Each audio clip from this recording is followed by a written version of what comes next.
परियों की जादुई दुनिया। बहुत समय पहले की बात है। घने जंगलों, ऊंचे पहाड़ों और झरनों के बीच एक रहस्यमय और अद्भुत स्थान था, जिसे लोग परियों की घाटी कहते थे। इस घाटी को साधारण इंसान नहीं देख सकते थे, केवल वही लोग इसे देख सकते थे जिनका दिल साफ और नीयत नेक थी। इस घाटी में सुनहरी धुंध के बीच रंग बिरंगे फूल, जादुई पेड़ और चमकदार झीलें थीं। इन पेड़ों पर सुनहरे पत्ते और झील के पानी में तारे झिलमिलाते लगते थे। ये परियों का घर था। परियां वहाँ अपना जादू करती, पक्षियों के गीत सुनती और प्रकृति की देखभाल करती। आर्यन और उसकी जिज्ञासा। गांव में एक छोटा सा लड़का था जिसका नाम आर्यन था। वो बहुत दयालु और नेकदिल था। गांव के सभी लोग उसकी ईमानदारी और मददगार स्वभाव की तारीफ करते थे। लेकिन आर्यन के मन में हमेशा ये सवाल उठता था कि क्या परियां सच में होती हैं? उसने अपनी दादी से कई बार यह सुना था कि जो सच्चे दिल वाले होते हैं वे परियों से मिल सकते हैं। एक दिन आर्यन जंगल में लकड़ियां इकट्ठा करने गया। चलते चलते वह घने पेड़ों के बीच से होता हुआ एक अजीब सी जगह पहुंच गया। वहां चारों तरफ रंग बिरंगे फूल थे और बीच में एक बड़ी झील थी जो चांदी की तरह चमक रही थी।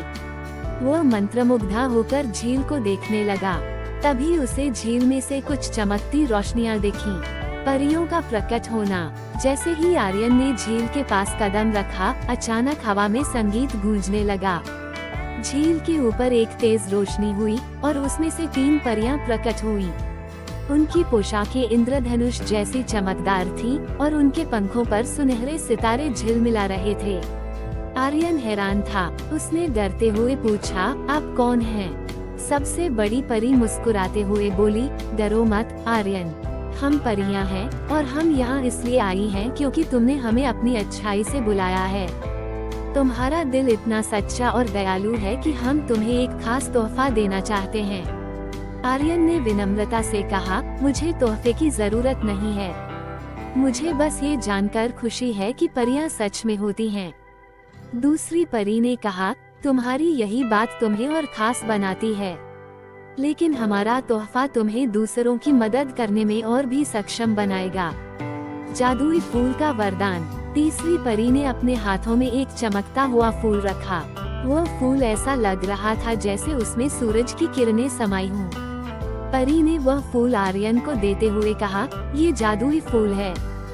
जब भी तुम्हें किसी जरूरतमंद की मदद करनी हो, इसे अपने हाथ में लेकर अपने दिल से सच्ची प्रार्थना करना। तुम्हारी प्रार्थना पूरी हो जाएगी। लेकिन याद रखना, इस वरदान का इस्तेमाल केवल अच्छे कामों के लिए करना।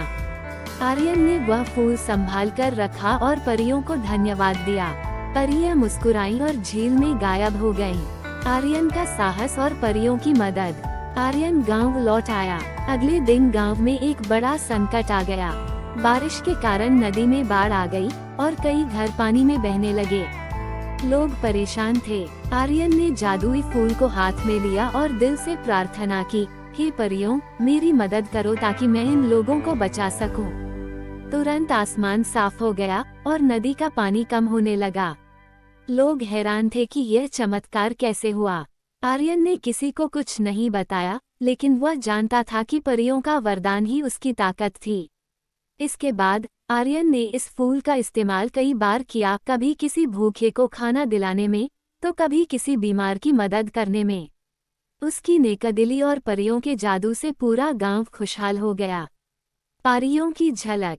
आर्यन ने झील पर फिर कभी परियों को नहीं देखा, लेकिन उसने उनकी दी हुई सीख को हमेशा याद रखा।